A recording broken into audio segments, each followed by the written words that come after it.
Bom dia, boa tarde, boa noite. Sejam bem-vindos ao Cidade Pode Mais, o podcast do Cidade Júnior. Eu sou o Daito. E eu sou o Cássio.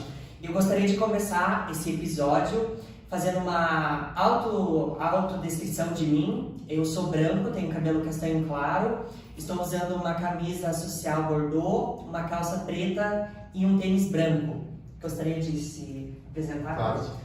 Eu sou branco também, tenho cabelo castanho curto, eu uso óculos, eu estou usando um moletom cinza, uma calça preta e um tênis preto também.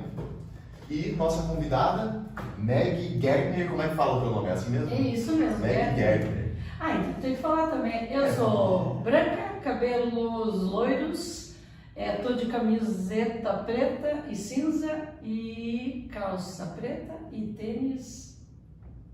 Isso aí. Legal. Nunca tinha feito isso. Que bacana. De fazer a descrição, né? Bem bacana, bem bacana. Então, como nós já falamos, Meg Gärtner, nossa convidada ilustríssima de hoje. Não é ilustríssima. Nossa convidada de hoje, então. Primeiramente, apresente-se, né? Quem é você? O que você faz nesse mundão aí? Tá, eu sou... Bom, meu nome é Margarete Gärtner, o apelido ficou Meg Gärtner, né? E para ficar mais acessível, a gente sempre tem um apelido, né? Eu sou de Curitiba, nascida, criada aqui, e eu morei fora, morei em 13 cidades já, né? Morei no exterior. Mas a minha formação, primeiro, é técnico em estatística, depois eu fui para os Estados Unidos e eu fiz ciências sociais. Estudei cinema nos Estados Unidos, voltei para o Brasil e este ano eu me formei em filosofia, que era uma vontade antiga que eu tinha de poder fazer uma faculdade de filosofia. Legal. Eu queria começar perguntando, isso me prendeu a atenção, como é que é a faculdade de filosofia? Cara, é muito bacana. Bom, primeiro, eu sempre gostei de ler sobre Platão, Sócrates, Nietzsche. E eu sempre tive essa vontade de fazer uma faculdade de filosofia, né? E a faculdade foi muito interessante que ela me trouxe, além de eu conhecer esses pensadores antigos, que foram os primeiros que começaram a trazer essas teorias de caráter, de valores pessoais, foram os primeiros, foram lá os gregos muito antes. E eu tinha muita vontade de conhecer a história deles. Mas mais importante do que conhecer a história da filosofia foi eu aprender a pensar de uma maneira mais lógica. O que quer dizer isso? Eu, como tenho muitos lados artísticos, o meu raciocínio era meio criativo, às vezes perdido, às vezes muito analítico, descritivo. E a filosofia me ajudou a organizar esses pensamentos, fazer de uma forma mais lógica. Porque você tem que saber apresentar uma ideia, não basta você falar, eu vi uma cidade maravilhosa. Não, você tem que saber transmitir para a pessoa, logicamente, o que é aquela cidade, por que ela é maravilhosa, por que ela representa isso para você. Então, a filosofia me ajudou muito a ter esse pensamento analítico, mais crítico, muito bem. O Dai só está rindo, Dai. Fala alguma coisa, Dai. Vou começar então perguntando para vocês se você escreveu um livro, né? Sim. Socorro, Tô em Pânico, esse é o título? Isso. Eu vi ele, tá à venda na Amazon, né? Eu até encomendei, queria que você autografasse para mim, mas não chegou a tempo. E eu queria perguntar para você qual foi sua motivação para você escrever ele e sobre o que ele fala. Muito bom. Então, em 2013, eu era executiva de uma multinacional e eu era responsável por cuidar, eu era gerente de operações no Brasil, então eu viajava o Brasil inteiro para cuidar onde tinha essa representação nossa. E eu estava estressada, eu estava com burnout, eu estava num relacionamento abusivo, né? E então eu não me dei conta de que eu estava ficando doente. Então eu tinha demandas muito puxadas do trabalho, eu estava em burnout, eu estava num relacionamento abusivo e não me dei conta, não me cuidei. O que aconteceu numa das viagens, eu estava no Rio de Janeiro e eu tive uma crise de pânico. Eu já tinha tido crise de pânico em 1990. Vocês não eram nem nascidos ainda. E eu já tinha tido, e eu me descuidei. Então eu tive essa crise de pânico em 2013, aquilo lá atrapalhou muito a minha vida profissional. Eu não conseguia nem entrar num avião mais. Só para vocês terem uma ideia, uma das viagens que eu fiz, eu marcava minhas viagens e eu viajava sempre domingo para visitar as lojas do Brasil. E numa das viagens eu despachei a minha mala, despachei tudo. Quando eu fui entrar ali no Finger, eu não sei como é aquele como é que é o nome daquele? Finger, né? Finger? É Finger. Não é Finger, aquele, você vai entrar no avião, você entra por um túnelzinho. Entrar no avião. Entrar no avião, tá bom. Mas... Olha, eu não sei, eu nunca viajei de avião. Não, porque, sei lá, eles falam finger, né, que é o dedo que tá ali, então eu não sei. Mas, de qualquer maneira, eu tava entrando ali, quando eu fui ali, pum, me deu uma crise de pânico, eu falei, não dá, vamos segurar, não deu para segurar. Eu fui no banheiro, comecei a fazer oração, comecei a fazer tudo que eu podia e não deu, foi uma crise bem forte. Eu tive que falar para a moça que estava antes da gente embarcar ali no Finger, eu tive que falar para ela que eu não podia embarcar. Claro que, por ter um desconhecimento grande da doença, eu tive que mentir, porque se eu falasse, estou tendo uma crise de pânico, controla, vai passar. Eu falei para ela que minha avó havia morrido, e daí, porque eles não queriam retirar minha mala. Falaram, não, mas você tem que embarcar agora, porque sua mala já está lá, bem complicado. E então, olha só a situação, você fica com medo, porque uma crise de pânico é o medo no extremo, e você está ainda com vergonha, porque você está expondo e está incomodando os outros. Então, e depois disso eu não consegui mais viajar, tive que fazer um acerto com a empresa e tive que sair. Aí eu fiquei em casa, não estava mais aquele relacionamento, né? Consegui sair e eu ficava em casa, sem fazer nada. E o que acontece? Daí eu peguei e falei, puxa, eu tenho que usar essa minha experiência para ajudar as outras pessoas. Porque quem tem uma crise de pânico, quem tem ansiedade, sabe que é uma coisa, é uma dor na alma, uma dor no cérebro. Daí eu falei, eu vou escrever um livro. Daí eu escrevi o livro em 3 meses e o livro, ele tem o objetivo de ajudar para que as pessoas se identifiquem com ele e pensem, não sou uma pessoa derrotada, não sou uma pessoa fraca, só estou tendo esse problema agora. Então o livro é para isso. Inclusive, você começou aí a falar de depressão, ansiedade. Depressão é um pouco relacionado a isso, dependendo. Muita gente que tem ansiedade, né, também depressão, né, crise de pânico e tudo mais. E isso é um tabu gigantesco. Ainda hoje, de alguma forma, hoje é um tabu enorme na nossa sociedade. E é extremamente importante falar sobre isso, né? Como você acha que deve ser feita essa discussão e até onde vai a importância disso? Eu imagino que seja muito importante, né? Mas muito importante. Você sabe mais que ninguém. Para você ter uma ideia, em 1990, quando eu tive as primeiras crises de pânico, que é quando eu fui morar nos Estados Unidos, lá em 90, a gente já tinha alertas da Sociedade de Psicologia que no ano 2000, ou seja, 23 anos atrás, seria assim o maior índice que levaria as pessoas ao suicídio. Olha que loucura! Em 1990 já falava que essa seria uma das maiores causas e no ano 2000 que levaria as pessoas ao suicídio. E hoje é a doença do século, né? É a doença do século. Não sei se foi no ano 2000, mas hoje em dia definitivamente. Não, começou, tá direto. O que acontece com isso, né? Acontece muito da pessoa não falar, e por isso que eu fiz o livro, por isso que eu tenho o projeto Levemente, que a gente vai conversar mais. Nossa. Mas é um projeto para ajudar as pessoas a falarem sobre isso. Porque o primeiro tabu, o primeiro erro que tem é a pessoa pensar, nossa, eu tenho uma vida maravilhosa, eu tenho emprego, eu tenho saúde, eu tenho marido, eu tenho uma esposa, um namorado perfeito, filhos, eu não podia estar sentindo assim. Mas nós estamos falando de química do cérebro. Nós estamos falando sobre química. Uma das coisas que eu falo no livro, as primeiras coisas que eu falo lá é sobre isso. Uma pessoa que tem diabetes, ela não tem vergonha de falar, eu tô com diabetes. Não, ela sabe que ela não tem culpa, que tá com ela tem que lidar com aquilo. Uma pessoa que tem um problema cardíaco, ela não vai ter vergonha. Ela não vai falar, sabe o que? Não, ela é isso que a gente tem que tratar. Nós estamos falando de um cérebro, olha a complexidade desse órgão. Então, a gente falar sobre isso é muito importante.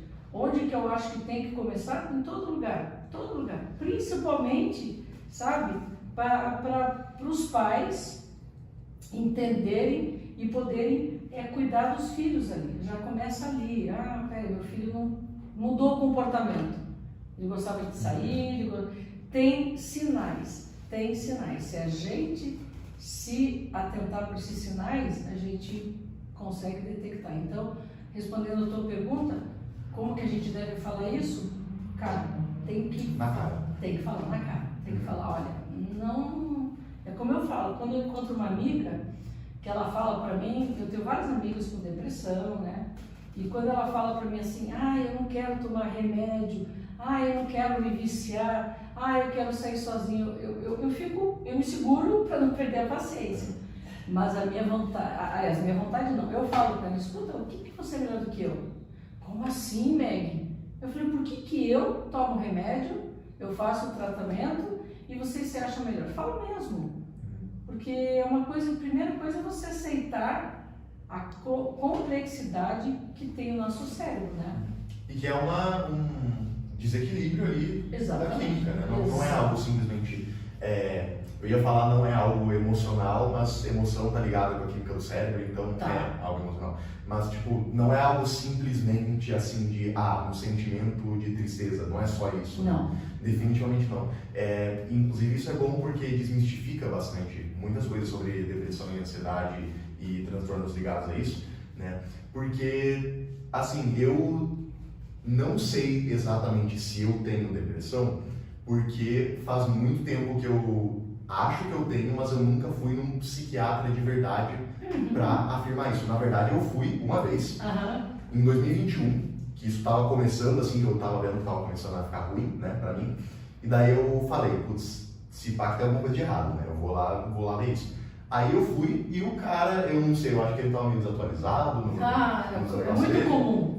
E ele falou que pessoas autistas não podem desenvolver depressão, porque é só Meu Deus. completa. É sério, ele falou isso. Ele falou isso pra você? Falou isso pra mim. E daí eu falei, né, então, porque eu tenho síndrome de Asperger e tal, autismo. E ele falou, mas pessoas autistas não tem isso, não desenvolvem depressão. Não tem como desenvolver depressão. Eu não sei, provavelmente ele estava com uma E você já leu sobre isso, claro. Eu li sobre isso, inclusive não só pessoas autistas desenvolvem depressão, como desenvolvem estatisticamente muito mais depressão do que pessoas neurotípicas. Isso eu não sabia. Então, tipo, sabe, a taxa de suicídio em pessoas autistas com depressão é um pouco mais alta também. Não sabia, olha que bacana. Não, um pouco mais alta, na verdade é bem mais alta. Mas enfim. Eu tô falando assim, um eufemismo, né, mas realmente são duas coisas que estão ali bem ligadas, né? Então, depois disso eu falei, cara, o profissional falou, então tá certo. Mas depois eu fui pesquisar e caiu a ficha que às vezes eles também podem estar errados, né? De vez em quando eles estão errados. Eu tenho uma palestra que eu dou, que o nome da palestra é As Aparências Não Enganam. A gente fala sempre as aparências enganam. Não, eu falo as aparências não enganam. Se você prestar atenção na pessoa, você vai ver quando ela está com depressão, você vai ver que ela está com ansiedade, você vê que ela está triste. A gente presta atenção. O problema é que a gente não presta, né, Meg? Hoje em dia, com a correria do dia a dia, com a internet, com a tecnologia, a gente... Ou presta e finge que não presta. A gente é egoísta, porque a gente fica chateado quando a gente vai num ambiente, tá chateado e ninguém reparou. Mas a gente não reparou no outro. Então, essa palestra eu puxo isso, vamos prestar atenção, vamos cuidar de quem tá aí. Nessa palestra, eu mostro 2 slides, né, duas imagens, uma imagem mostrando o cérebro escaneado, o cérebro de uma pessoa.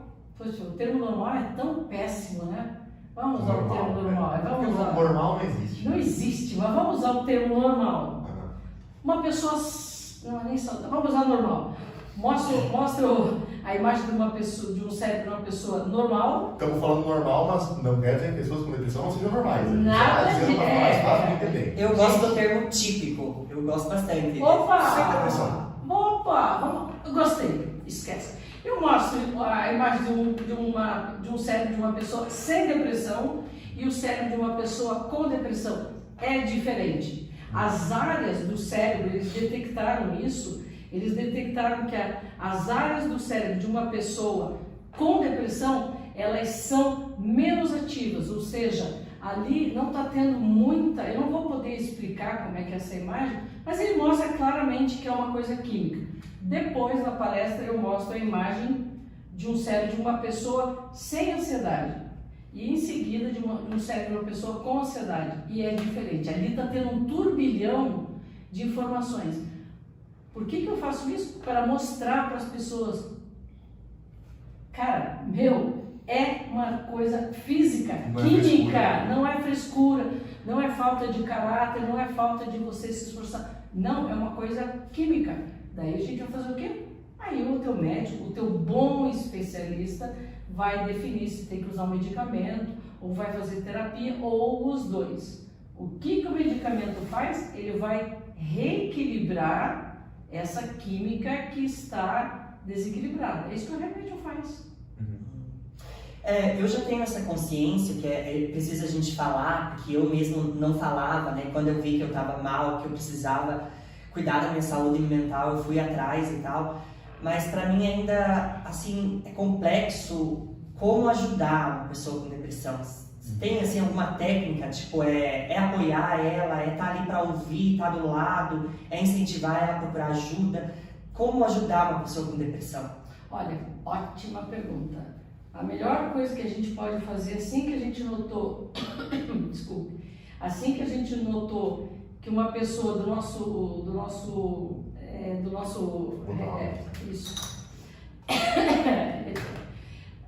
assim que a gente observar que uma pessoa ao nosso redor está com depressão, o que a gente pode fazer? Primeiro não mostrar.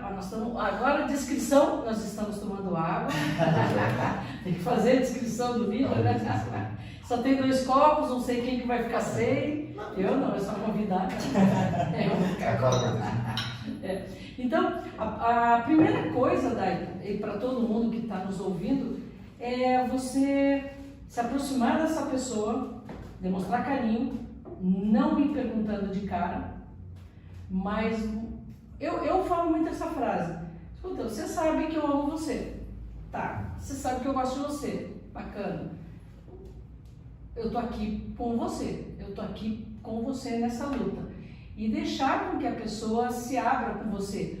Mas eu sempre recomendo procurar ajuda. Vai junto com a pessoa no médico, faz isso, vai junto. Posso ir junto com você? Pô, vai ser 2 pessoas ouvindo e tal. Indica, porque eu já tive depressão algumas vezes na minha vida, eu faço tratamento até hoje e é muito importante a gente receber ajuda porque, como eu falo no livro, por exemplo, você sem remédio, é o seguinte, vai que você vai numa luta, que luta aí que usa um monte de proteção? Jiu-jitsu? Não, jiu-jitsu não usa nada. Diga uma luta aí, que usa assim proteção de... Cara, é esgrima. Eu sou esgrimista, que coincidência você falar isso. Eu sou esgrimista. Vou começar a dar meu exemplo, eu sou esgrimista. Okay. Então, por exemplo, imagina eu, uma esgrimista, eu vou para um combate, para um jogo de esgrima, e eu vou sem o capacete, ou vou sem a proteção. Imagina, qualquer golpe que eu receba vai machucar muito. Eu tenho que competir num campeonato de esgrima com a luva, com o material certo, com o tênis certo, com a máscara. Eu vou ter que lutar ainda, eu vou ter que cuidar dos golpes, ataque, contra-ataque, eu vou ter que cuidar de tudo isso. Agora imagina você lidando com a depressão ou com a ansiedade sem medicamento. É uma luta injusta, é uma luta perdida. É isso que eu queria falar. É perdida a luta. Então, primeira coisa, o remédio não vai resolver teus problemas, não vai. Se você tem traumas que você tem que tratar, se você tem problemas de autoestima que você vai ter que tratar, o remédio não vai tratar isso. Precisa da terapia. Mas, eu sou muito a favor da terapia, mas você precisa primeiro do remédio, para o remédio regularizar, o teu cérebro, a química do teu cérebro, que esse o remédio seria o que? A proteção. E daí você vai fazer o quê? Você vai ter condições físicas de lidar com o teu emocional, que é o que você falou, né? Cássio, não esqueci só. Mas tem correlação, sim, com a parte física total. Isso, não pode falar.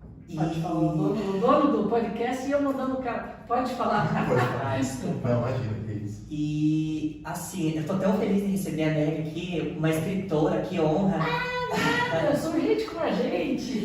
E eu vi que você participou da Bienal do Livro em São Paulo, né? Isso. Foi em 2016, isso? Isso, que eu lancei o livro, né? E como que foi essa experiência? Deve ter sido incrível, né? Foi incrível para mim, né? Eu nunca nem imaginava escrever um livro, muito menos estar na Bienal, né? Mas foi bem interessante pela exposição que tem. E mesmo na Bienal, eu achei, não, lá vai ter muitas pessoas que já sabem, já vão conversar comigo. Isso aqui, eu achava que o livro era tão óbvio, eu nem dei valor. Eu falei, nossa, mas é tão óbvio o meu livro. Não, mas eu fiquei impressionada com a quantidade de mães, de adolescentes que vieram conversar comigo. Eu falei, puxa vida, olha como a coisa já tá longe, tá indo longe. Agora eu estou na segunda edição do livro, que vai ser até o final do ano. Olha só. Eu estou fazendo algumas correções, algumas mudanças, e daí eu aviso vocês para... Perfeito. Eu posso fazer a próxima pergunta? Não, mentira, faz aí. Não, quer perguntar pra gente, fica à vontade, assim, eu bate-bola, assim. Como quer? Eu tenho curiosidade. Como é que é assim, vocês têm quantos anos, Dai? Eu tenho 20. 20, Eu você? tenho 15. 15 anos? 15 anos, eu sei, não parece. Não parece. Como é que é? Vocês convivem muito com os amigos de vocês? Como é que é o pessoal que tem muita depressão, ansiedade? O que vocês reparam mais? Pode falar. Olha, eu não sei se hoje a depressão é mais comum ou se as pessoas estão falando mais sobre o tema, né? Mas parece que assim, que entre os jovens é mais, digamos, latente essa questão. E também depois da pandemia, eu acho que aumentou muito, né? A pandemia assim deu um baque muito grande, né? Isso. Eu mesmo percebi que eu precisava procurar ajuda na pandemia, né? E quer falar? Então, é mais ou menos a mesma coisa. Eu acho, na verdade, eu tenho quase certeza, porque eu só não tenho certeza porque eu não estudei, né, sobre esse assunto, mas eu tenho quase certeza que é de fato mais comum nos dias de hoje, a depressão. Porque, cara, devido a uma quantidade múltipla assim, de fatores, né? Exemplo, rede social, que... Eu ia falar sobre isso. Então, fala assim. Uma da... Rede social. Mas uma das coisas que ajuda muito na depressão eu não sou psicóloga, tá? Mas eu acompanho bastante psicólogos, mas uma das coisas que ajuda muito a você desenvolver ou não desenvolver, aumentar um quadro depressivo é a falta de identidade. E o que acontece? As redes sociais, cara, é só uma comparação. É só uma comparação. Uma comparação falsa, inclusive. Exatamente. Ninguém tá feliz o tempo todo. Aquilo lá Tá, é só o lado bom da pessoa. mas a gente, sabe, eu tenho maturidade para poder ver aquilo lá como uma coisa feia. Agora, pega uma criança de 8, 10, 11, 12, 13, 14, 15 anos. Cara, eles estão se adaptando para poder competir. E nisso a gente perde a nossa identidade. E uma pessoa sem identidade é uma pessoa perdida, uma pessoa vazia. É aí que a gente pode ver qual que é a relação. Por que está mais pessoas hoje em dia com depressão? Por causa disso. Sabe, perde identidade. O que eu estava falando no começo, né, antes da gente começar o podcast, eu estava falando sobre os Estados Unidos, né, que é uma cidade capitalista, mas a gente também é. A gente também é, sabe? Então eu vejo muito aqui no Brasil, eu nem falei ainda, eu morei 10 anos fora do Brasil, eu estudei lá, trabalhei, viajei, tive meus amigos lá, então eu observo muito. E eu vi muito, quando eu vinha para o Brasil, quando eu voltei para o Brasil, eu via muitas pessoas preocupadas em usar estampado as marcas, sabe? As grandes marcas. E isso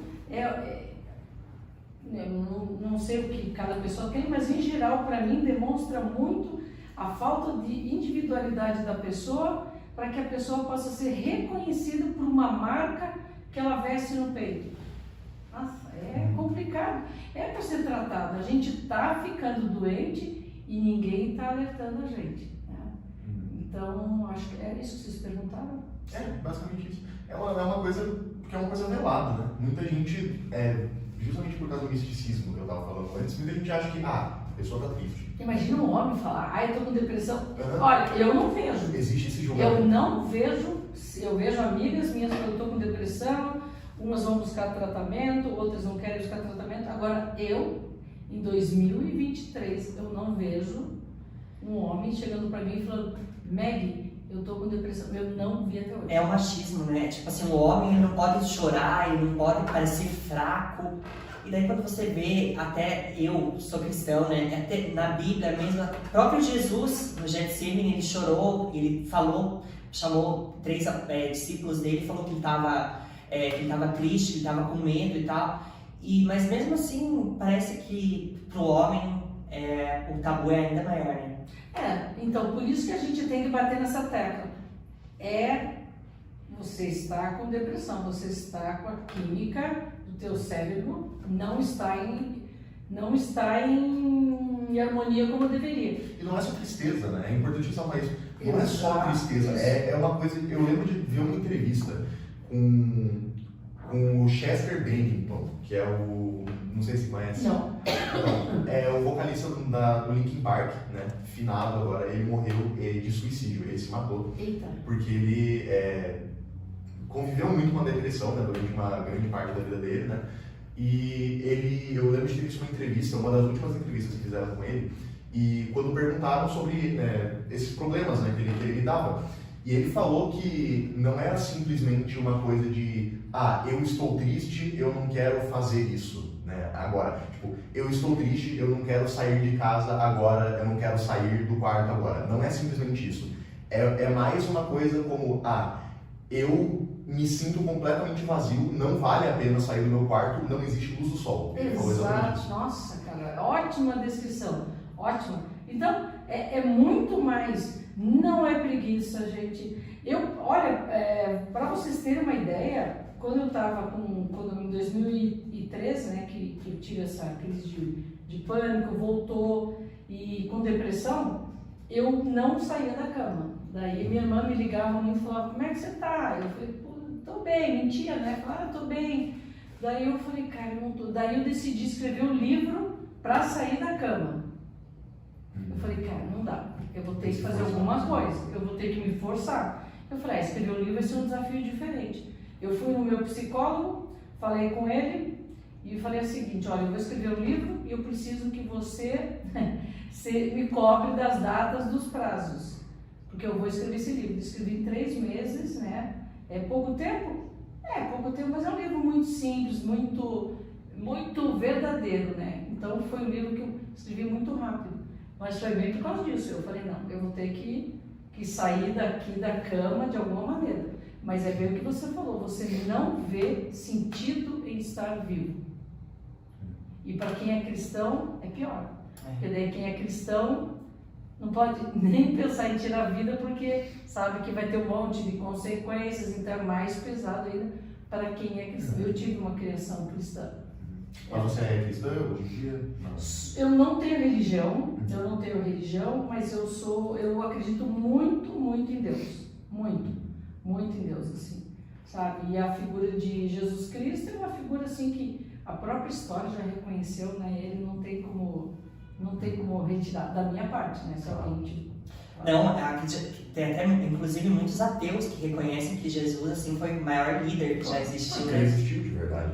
Porque ele não só falava o que as pessoas tinham que fazer, mas ele ia lá e ele mesmo fazia para que as pessoas seguissem o exemplo dele, né?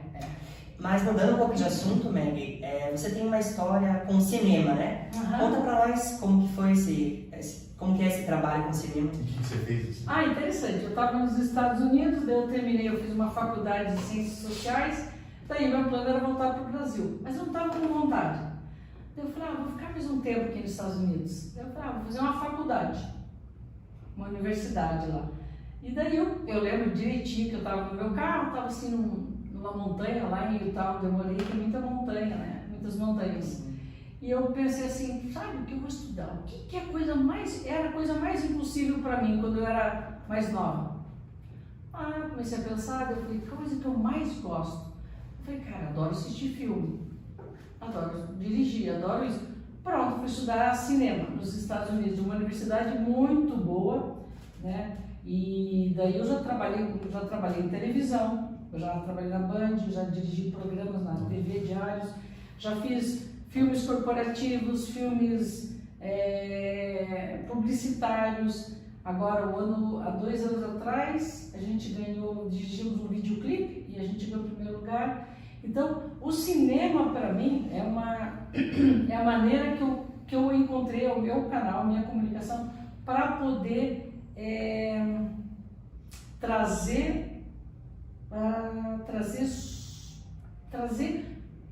problemas não, trazer conceitos para a sociedade. É isso que eu escolhi. Eu sempre vou estar preocupada com o ser humano, como que ele está caminhando, sempre vou estar preocupada com os direitos das mulheres, com o direito dos jovens. Então, para mim, eu uso o cinema, né, e o audiovisual para poder comunicar algum tema. Esse videoclipe que nós fizemos, Nós Fiéis, é um videoclipe muito interessante porque ele fala sobre o sagrado, o profano, sobre essa maneira que a gente vive com os opostos sendo apresentados para a gente. Então, o cinema, para mim, é ainda uma expressão para eu trazer algum tema para a sociedade. Eu acho legal, Meg, que você usa a arte, você vive aquela frase do Nietzsche, que ele fala assim que a arte existe para que a realidade não nos destrua, né? E você usa a escrita, usa o cinema para falar aquilo que está dentro de você, né? Tô usando mais, né? Agora a gente está fazendo mais programações. Tá indo além. Estão indo além. Devagar, porque recursos faltam e a gente tem que fazer um planejamento muito cuidadoso para isso, né? E além desse teu trabalho com o cinema nos Estados Unidos, como que foi, assim, esses 10 anos vivendo lá? Até na questão para você lidar com a cultura, você é fluente em inglês, né? Mas como que foi para você, quando você chegou lá, para você se adaptar? Foi tranquilo? Foi interessante. Antes de morar nos Estados Unidos, eu já tinha, eu me criei, né, na igreja Mormon, né? Então eu já tinha feito uma missão, os Mormons fazem, né? Os rapazes com 18 anos e as meninas com 21 anos. Então eu já tinha ido com 21 anos, serviu uma missão no Nordeste. Então eu morei em Fortaleza, Recife, Maceió, João Pessoa e Natal. Então eu já tinha aprendido como me adaptar numa cultura diferente. Já tinha. E foi na missão que eu aprendi sobre a empatia, me colocar no lugar do outro. Isso mudou a minha vida. Isso foi uma coisa muito interessante. Então, quando eu fui para os Estados Unidos, eu fui o primeiro para ficar 3 meses só. Eu falava o inglês macarrônico da gente aqui, que a gente aprende na escola, falava aquele inglês onde a gente entende mais, mas não fala. Então, eu passei por tudo lá. Mas, quando eu vou para uma cultura, eu tento respeitar aquela cultura. Então, eu não andava assim com carro tocando música alta do Brasil, como tem um monte de brasileiros lá. Eu não andava com meu carro cheio de bandeiras do Brasil. Para quê? Eu estou na casa deles. Eu não andava cheio, sempre com roupa do Brasil. Por que alguém faria isso, inclusive? Fazem direto. Sério? Os brasileiros fazem isso. Caramba. Eu acho engraçado, porque aqui no Brasil, e eu conheci alguns, aqui no Brasil, eles metiam o pau no Brasil. Daí vão para os Estados Unidos, claro, e ficam só. Pode falar mal deles. Exatamente. Daí ficavam lá. Então, se você tem essa cultura de, peraí, eu estou na casa deles, eu estou sendo, respeita eles. Agora, Eu respeitei muito, aprendi inglês como é o método hoje, aprendi o inglês como uma criança. Eu não aprendi primeiro gramática, eu fui aprendendo frases, que é o inglês que eu ensino hoje. Eu dou aula de inglês também, né? E é esse inglês que eu dou aula, então eu ensino de outra maneira. E não foi uma coisa assim difícil, mas eu me posicionei muito, comprei muita briga lá. Muita briga, porque eu estava na faculdade, numa aula de biologia, e tinha uma brasileira na minha frente, a Sibeli. Daí o professor estava dando aula de biologia, blá blá blá, blá blá blá, e a floresta amazônica deveria ser assumida pelos americanos. Eu, eu fiquei assim, eu falei, ai que droga. Eu falava inglês muito assim, hein? Eu cutuquei a minha amiga e falei pra ela, Sibeli, vai defender lá, você que fala inglês melhor. Ela, eu não. Eu falei, pô, Sibeli, e ele, porque deveria ser, porque continuou com os dados. Eu falei, Sibeli, vai lá falar dela, não. Eu peguei, pum, quando eu vi eu tava de pé. Daí, opa, eu só falei. Hey, teacher. Hey, teacher. Eu falei pra ele, olha, não é assim. Nós estamos fazendo o melhor que a gente pode. E as empresas que estão lá, a maioria são empresas multinacionais. Falei algumas coisas assim. E ele se desculpou. E eu falei assim, ó, ninguém gosta.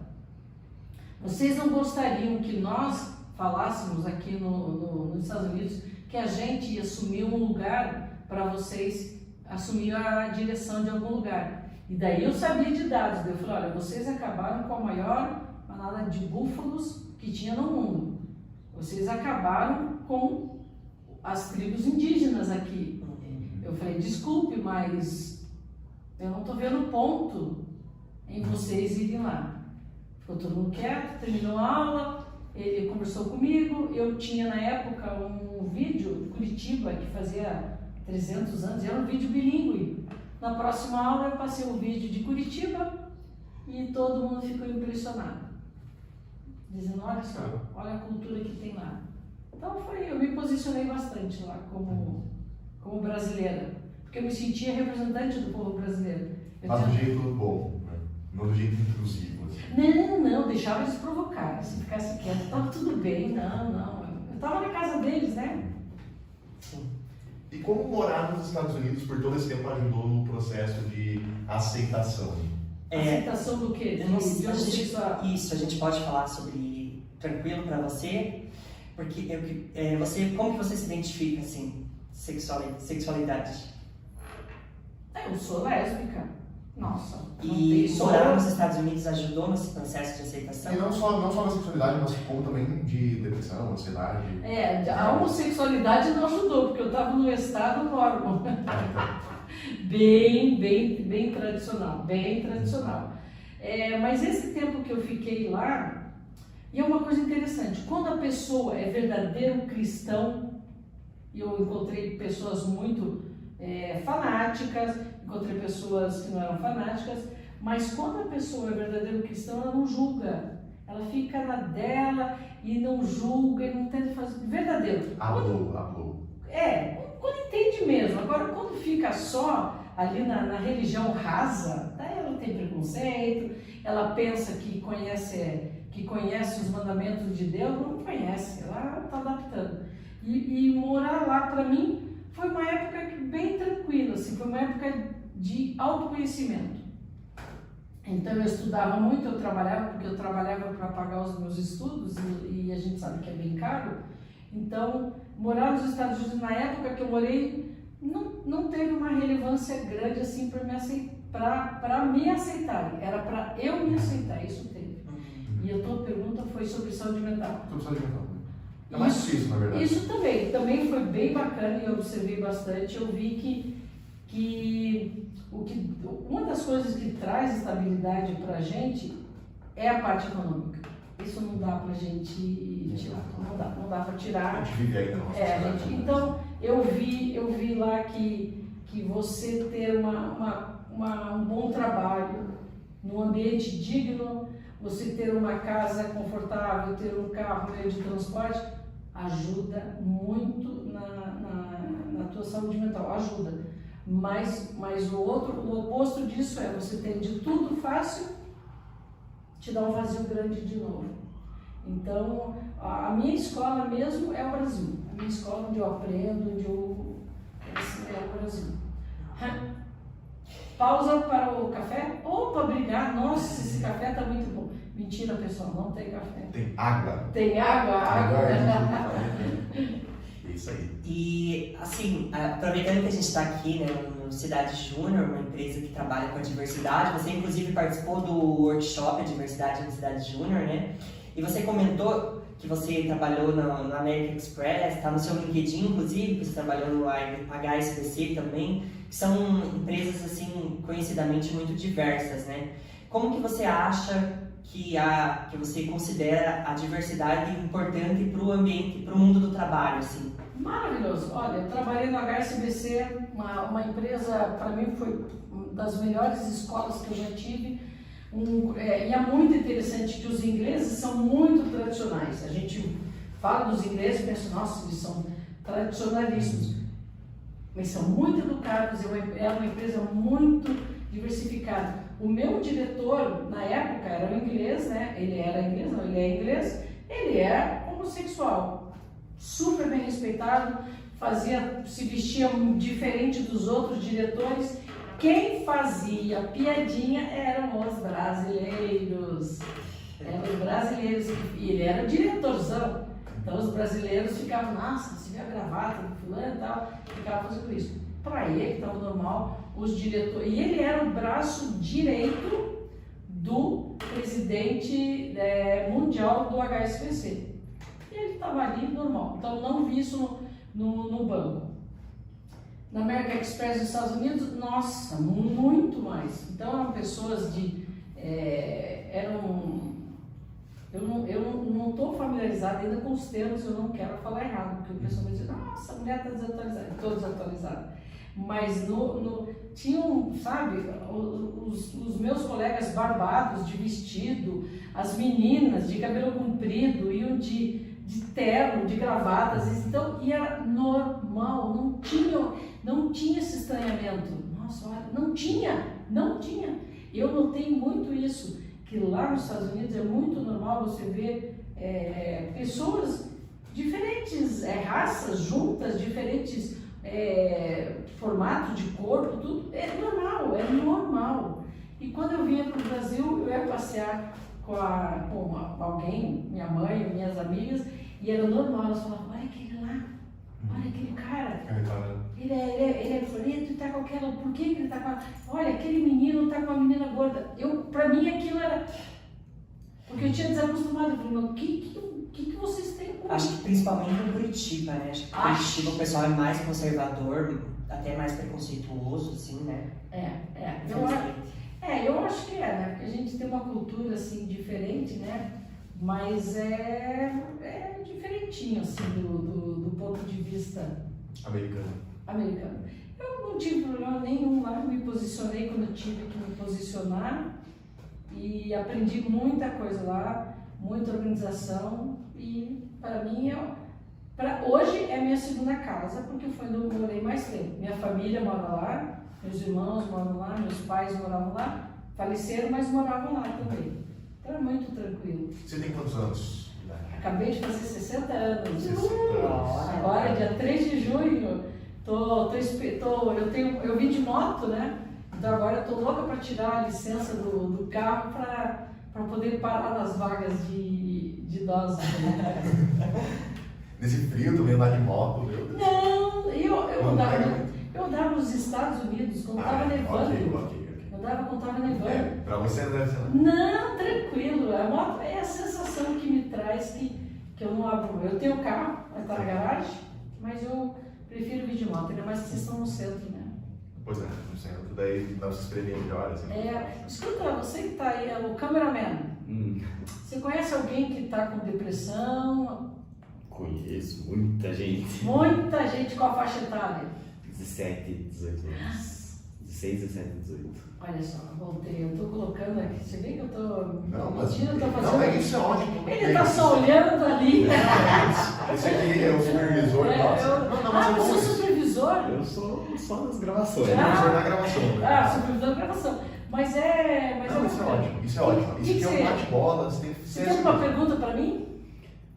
Ixi, eu tinha algumas, mas eu esqueci. Vai, você lembra? Pensa, Vai pensando, Deus, se levanta a mão a gente faz. Porque, ó, Tá, vamos fazer a diversidade. Ô, Meg, mas eu queria puxar de novo para essa questão da diversidade, né? Já que a gente está aqui. Isso, vamos lá. Você acha, assim, com base na sua experiência, que toda pessoa ela é capaz de contribuir para o mundo do trabalho? Por exemplo, uma pessoa com deficiência, você acha que ela é capaz de acrescentar no ambiente de trabalho?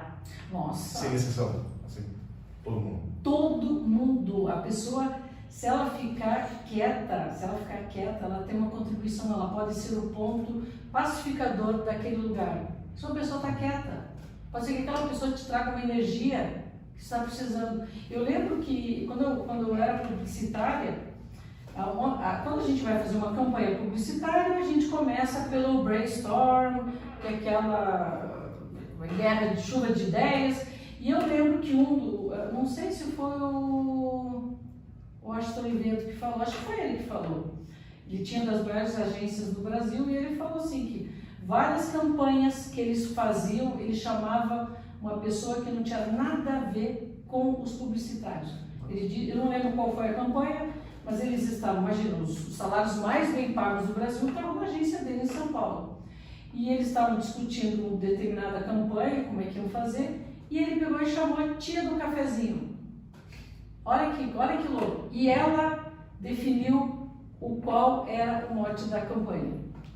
Então, todo mundo tem, todo mundo. Eu morei no Nordeste, principalmente nós trabalhamos com as pessoas de uma faixa econômica mais baixa.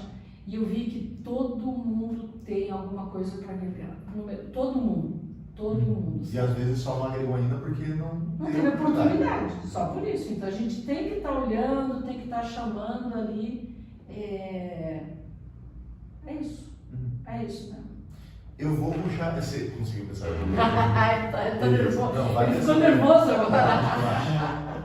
Não, isso que é bom, inclusive, eu queria muito realmente que fosse assim quando a gente começou a fazer esse podcast.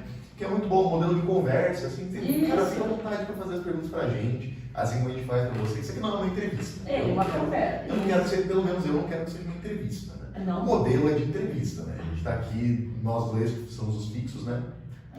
Inclusive eu tô com elástico, eu tô com o aparelho, né? Eu uso o aparelho. E daí eu botei o elástico no aparelho agora, eu tô tendo que usar todo dia. Eu tô com o elástico passando aqui nos meus dentes, na câmera.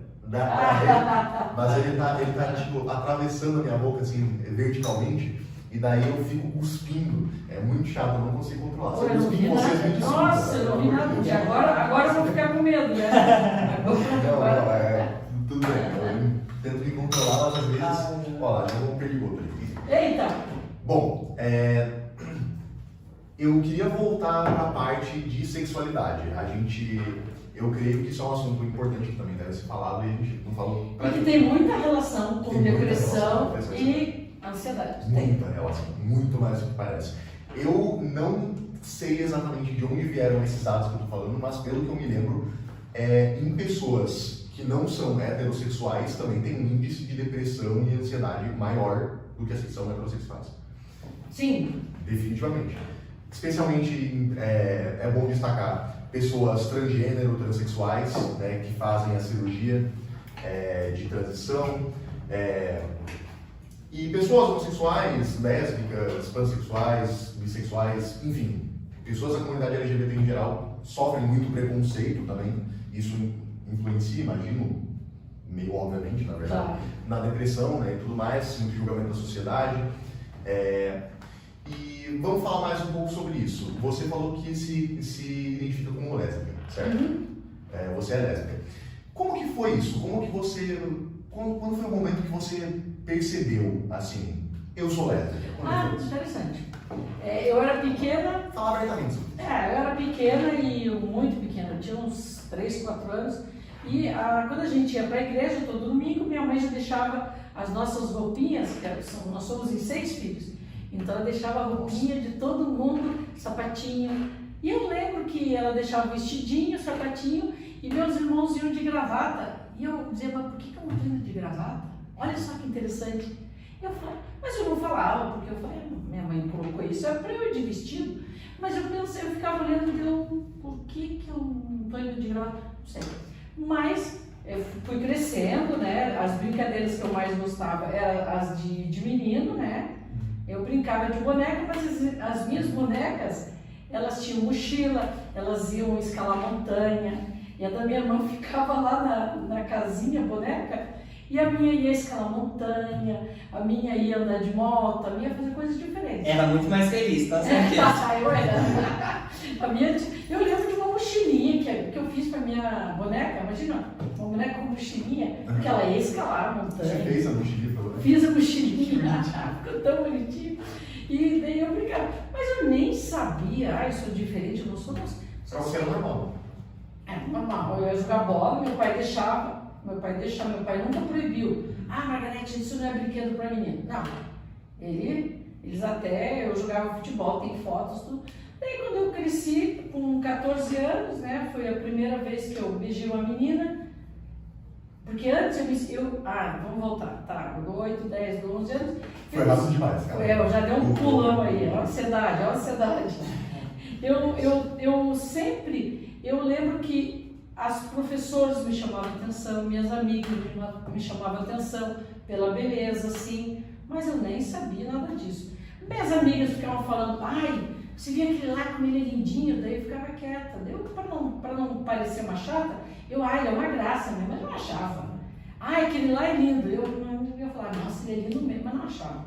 Daí com 14 anos, foi a primeira vez que eu beijei uma menina, eu falei, Então a vida fez sentido, porque antes eu tinha muita depressão, eu queria sempre ficar sozinha, porque eu não me enquadrava naquele padrão das meninas. As meninas queriam ficar falando dos meninos, eu falei, nossa, que papo chato, eu não quero falar de menino, sabe? Então, daí fez sentido, mas agora que veio o conflito, eu sou mormon, e agora?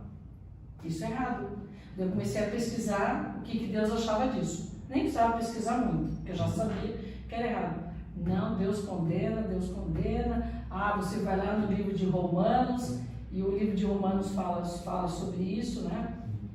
Fala sobre varão deitando com varão, aquelas coisas, E eu falei, putz, tá errado.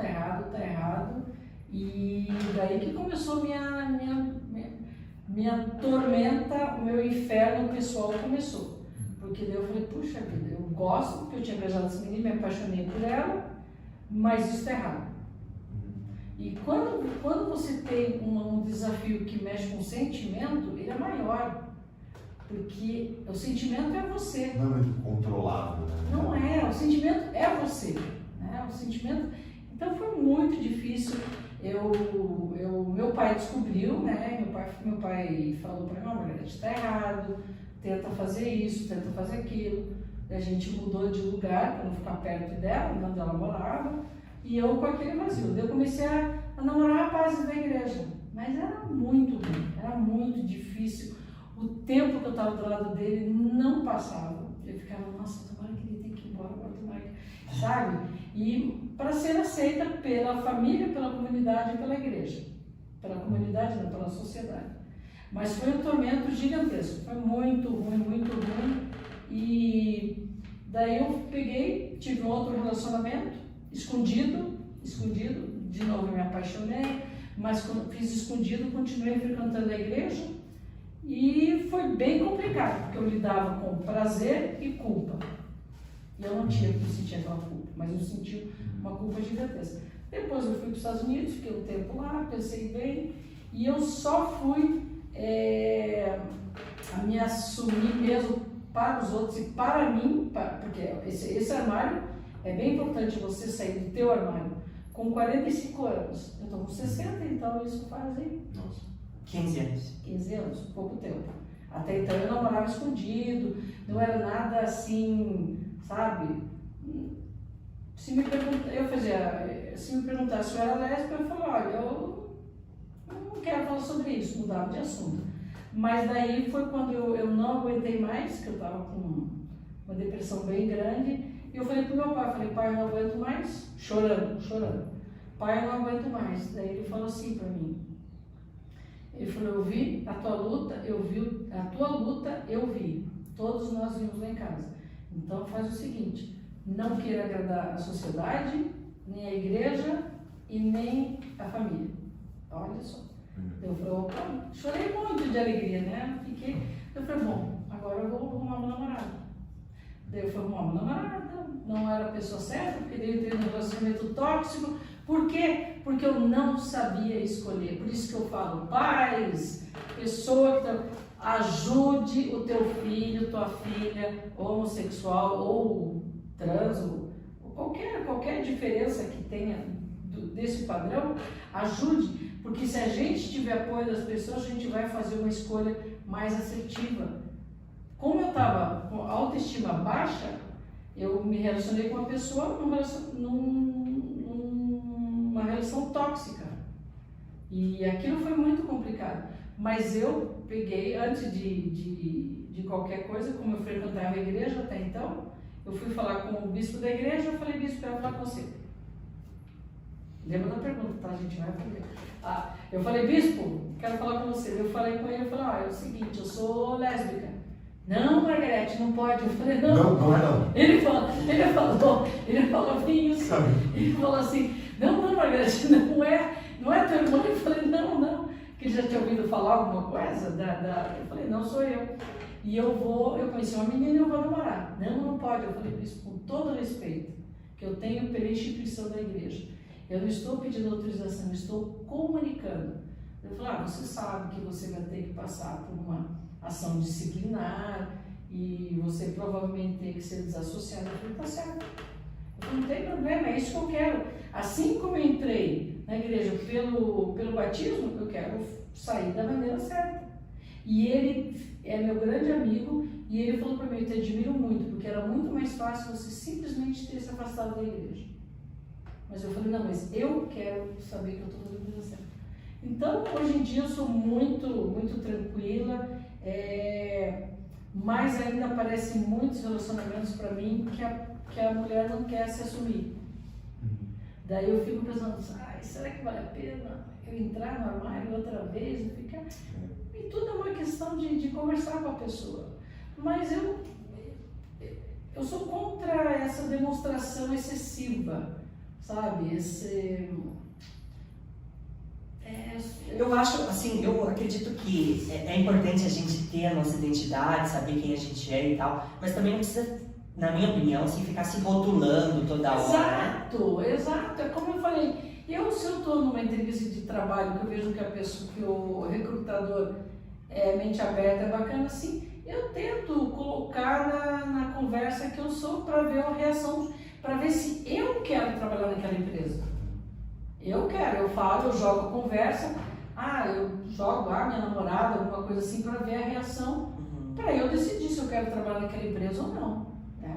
Mas eu não sou a Meg lésbica, eu sou a Meg, acabou. Até porque ninguém bate no peito e fica falando, eu sou hétero. Muita besteira. Na verdade, fazem isso. Fazem. Tem galera que faz isso. Eu acho engraçado esse orgulho gay. Eu tenho orgulho de ser quem eu sou. Mas eu entendo também que é uma fase, que é uma conquista que precisa ser feita. Então daqui a pouco ninguém vai falar, orgulho gay. Eu espero que não tenha daqui a pouco, orgulho gay. Não tem que ter orgulho. Você tem que ter orgulho de ser uma pessoa correta e acabou. Mas eu entendo que é importante na história ter esse avanço. E na verdade, eu falei essa questão de bater no peito e falar, eu sou hétero, porque, tipo assim, ninguém chega pro pai, pra mãe e fala, mãe, eu sou hétero. É o esperado. E em breve eu espero, hoje em dia já está ficando mais normal falar sobre isso, né? Já está sendo mais aceito, graças a tudo, né? Pelo menos na nossa sociedade. Claro, existem alguns outros lugares que, por conta de cultura e tudo mais, isso não é bem visto. No Brasil, é um lugar que a cultura não favorece muito a comunidade LGBT, infelizmente, mas, relativamente falando, a gente ainda é bem livre para nos expressarmos, né? E para ser quem a gente realmente é. Eu odeio a frase ser quem a gente quer ser. é simplesmente o que a gente é. A gente não é certo, escolheu ser assim. Então, é engraçado, já me perguntaram umas 3, 5 vezes assim, Meg, qual que é a tua opção? Por que você é lésbica? Não, me pergunta assim, qual que é a tua opção? Daí eu falo, a minha opção é ser hétero, mas eu sou homo. Daí eu falei, cara, se eu tivesse uma opção, eu iria, talvez, nem sei, eu sou meio rebelde assim, nem sei se eu optar por ser hétero. Mas, cara, certas perguntas não fazem sentido. Agora, você imagina eu sendo lésbica com a idade que eu tinha, eu tô com 60 anos. Então, aberração, um monte de coisa, né? Breno, pode falar. Depois a gente achou que ele não tomou, ele você não vai dar as vezes. Ele tirou mosquito, Você pensou em alguma coisa? Então, a pergunta que eu pensei, ela sai muito do que a gente tá falando, na verdade. Mas vai lá. Eu quero saber, primeiro, pra eu ter certeza se encaixaria a minha pergunta ou não, eu quero saber quais são todas as suas formações. Tá. Bom, primeira formação foi técnico em estatística, né? Que é interessante, eu fiz estatística porque eu era muito ruim em matemática. E eu não aceitava aquilo. Eu falei, opa, eu vou fazer a faculdade que me ajude a aprender. Então eu fiz estatística para eu aprender a análise de números, bem legal. Daí depois eu fui para os Estados Unidos, a primeira faculdade que eu fiz lá foi as Ciências Sociais, foi bem bacana, eu fiz aquilo lá simplesmente para aprender o inglês, para aprender como é que funciona, é uma faculdade pequena, né? Eu fiz ela porque eu conseguia pagar, eu podia aprender como que é o sistema de ensino lá, que é muito puxado mesmo, você tem que ler muito. E depois, como eu falei, quando eu ia voltar para o Brasil, eu não quis voltar, daí eu fiz cinema. Daí já numa universidade bem renomada, bem interessante. Voltei para o Brasil, sempre estou fazendo cursos, o meu hobby é ler sobre psicologia, então eu fiz vários cursos online, vários cursos online pela Harvard, pela Berkeley, sobre saúde mental, muitos, esses eu tenho vários cursos, que eu achei melhor fazer curso do que fazer uma faculdade, porque eu já podia me atualizar mais rápido. E daí, como eu falei, o meu sonho era fazer uma faculdade de filosofia, daí eu terminei esse ano. E eu comecei no dia do aniversário. Era o dia 3 de junho, 4 anos atrás, eu falei, o que eu vou me dar de presente de aniversário? Fazer uma coisa. Eu sou muito assim, cinema, vou estudar cinema. Daí eu estava lá, no dia do meu aniversário, eu falei, sabe o que? Eu vou fazer uma faculdade de filosofia. E comecei no dia do meu aniversário. Então, eu acho assim que essa vontade de estudar, de querer aprender, eu sou muito curiosa, eu gosto de aprender e nasceu comigo, mas minha mãe também sempre incentivou. Minha mãe, ela faleceu no passado, mas ela incentivava muito na nossa casa a criatividade, muito. Minha mãe tinha 6 filhos, mais meu pai, e muito criativa. Então, as conversas que nós tínhamos com ela e meu pai eram muito criativos, eles faziam teatro, eles faziam conferências de jovens, eles eram muito ativos. E isso incentivou esse meu lado curioso. E é legal você falar sobre isso, antes do Breno fazer a pergunta dele, que você falou sobre estudar, a importância de estudar e tal. Que, tipo assim, estudar não precisa ser uma coisa chata, se você pesquisar aquilo que é do teu interesse, né? Tipo, eu gosto de futebol. Então vai ler um livro do Pep Guardiola, sei lá. É bem isso mesmo. Eu leio muito sobre saúde mental, comportamento, muito. Gosto muito de ler sobre isso. E daí tem a ver com a filosofia e tem a ver com o cinema, né? Que agora eu trabalho com uma diretora de Goiânia, né? E a gente já está desenvolvendo um roteiro que vai ser bem pesado o tema, né? Mas a gente vai fazer um curta e depois a gente vai fazer outro, mas sempre assim, sabe? Provocando a pessoa para sair do mundinho dela. E aí, Breno? Tá, então, finalmente, claramente, pelo que você falou, você é uma pessoa que já estudou muito, né, em vários lugares diferentes. E essa pergunta é mais para uma pesquisa própria que eu estou fazendo, que é sobre o método do ensino no Brasil, que eu queria saber que, na minha opinião, pelo que eu conheço, é um dos grandes causadores de depressão e ansiedade em jovens da minha idade, por exemplo. Eu não sabia disso. Pelo que eu sei, pelo que eu vejo, assim, é um dos isso. maiores causadores de ansiedade e depressão em jovens.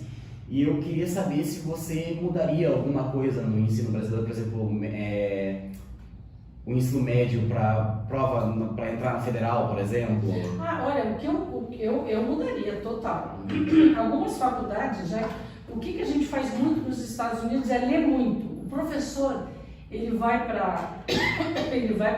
E é muito auditório lá que você tem grande, né? Então você tem que comprar aqueles livros, são caríssimos, e você vai lá, o professor não dá aula, ele revisa o material que você leu.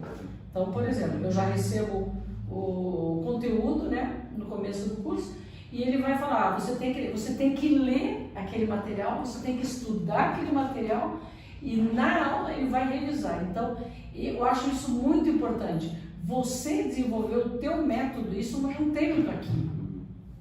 A gente vai muito atrás do que o professor fala. O professor não tem metodologia, você também não vai ter para estudar.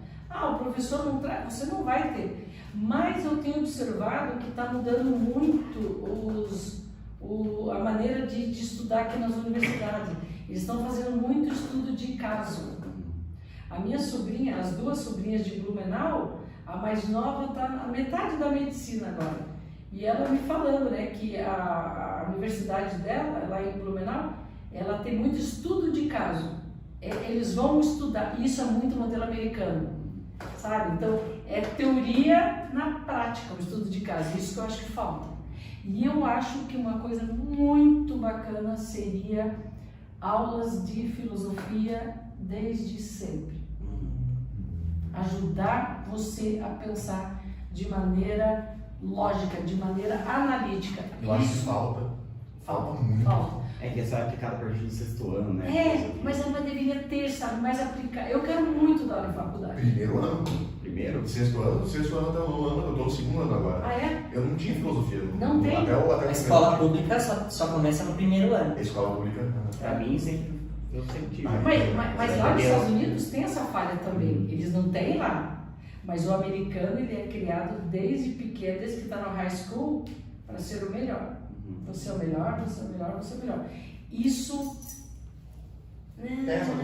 Eu não gosto muito, sabe, de você incentivar essa arrogância. Mas, por outro lado, eles têm uma autoestima forte. Então, eu não sei. Por um lado é uma coisa boa, mas por outro lado, eu acho que joga muita cobrança em cima do joga muito. Então, não sei, assim, qual que é o certo. Mas o modelo, para mim, seria muito estudo de caso. Mas precisa ser discutido, né? Precisa. É porque para mudar a metodologia no Brasil, teria que mudar toda a estrutura. Mas você sabe, olha que interessante, eu conheço a diretora Ana Aquino, que faz os trabalhos comigo. A filha dela, ela é diretora de operações de uma universidade chamada Intel, em São Paulo. Cara, o projeto deles é fantástico. Eu não vou saber falar assim, mas eu acho que são 4 formações que eles têm na área de computação. Cara, eles só fazem estudo de caso. E é uma faculdade filantrópica, olha que interessante, cara. E é para ajudar a formação de jovens.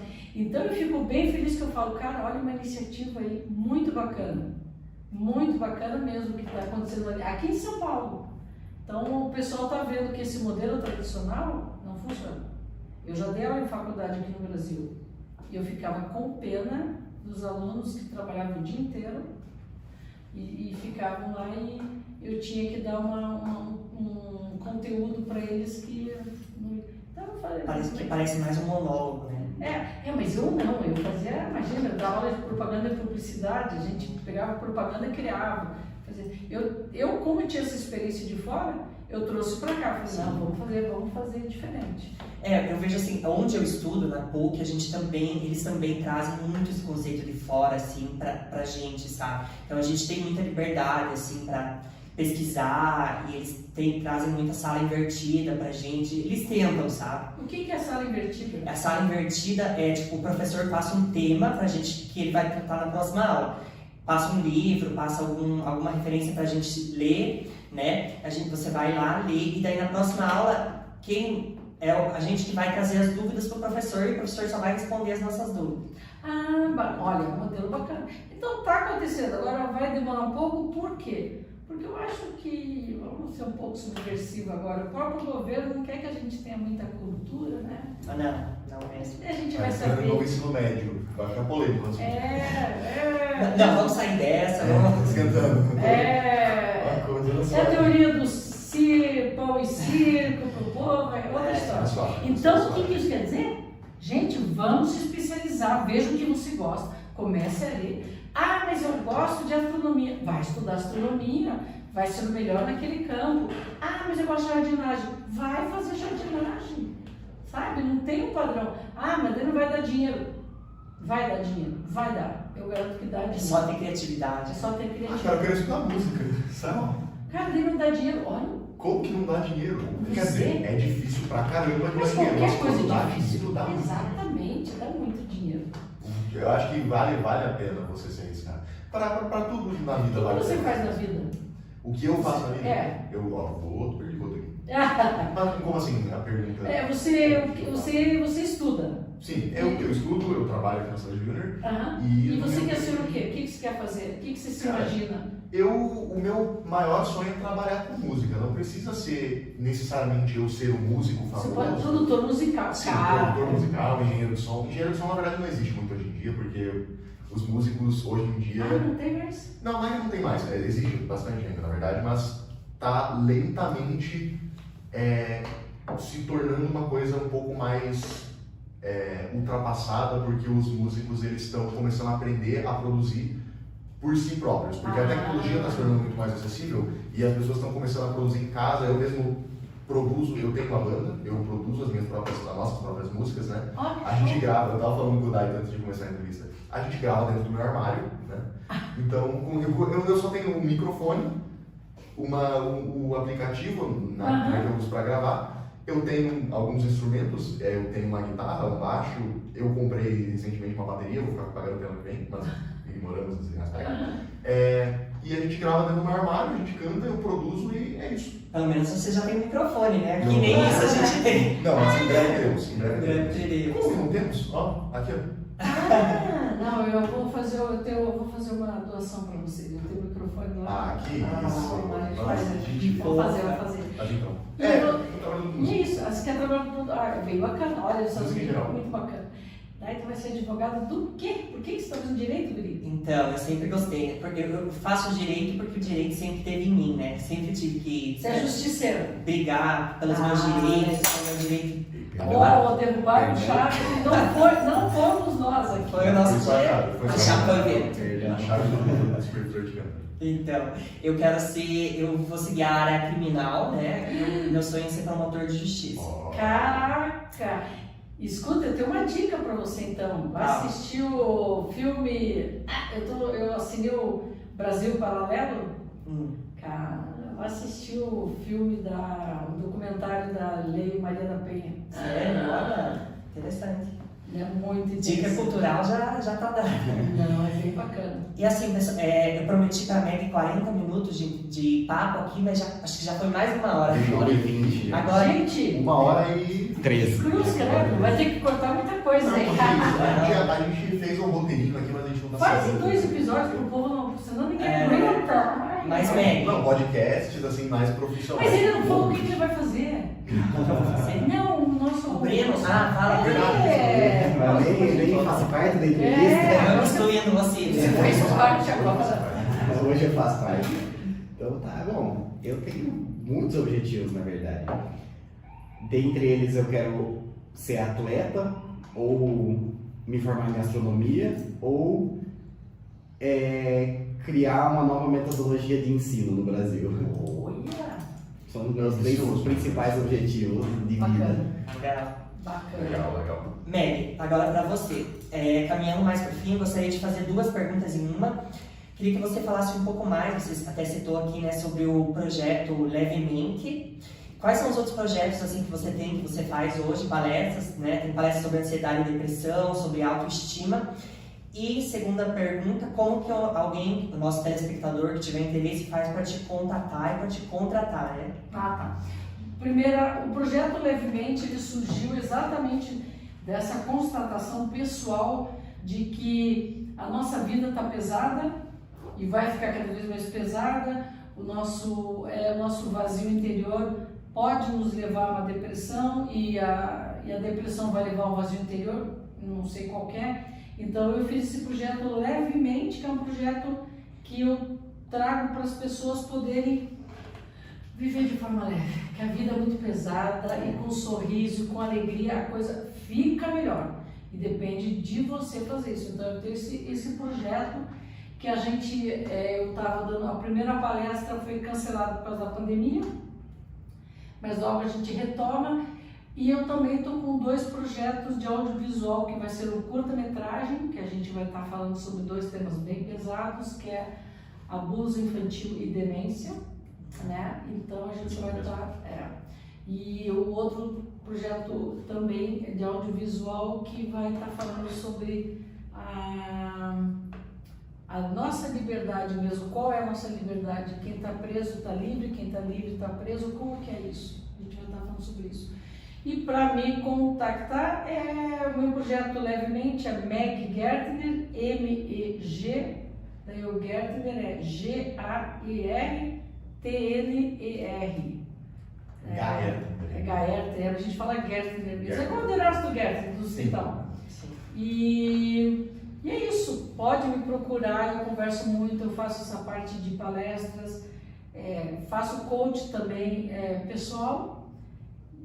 Me procure, o que eu puder ajudar, eu vou ajudar e vocês com certeza vão me ajudar também nessa missão, que é ter a minha missão na vida. A minha missão é fazer com que quem cruzar o meu caminho, eu possa ajudar de alguma forma. Sim. Eu não quero atrapalhar quem cruzar o meu caminho. Então essa é a minha missão de vida. Que as pessoas veem no teu caminho, não precisa atrapalhar. A pessoa já está com tanta coisa, né?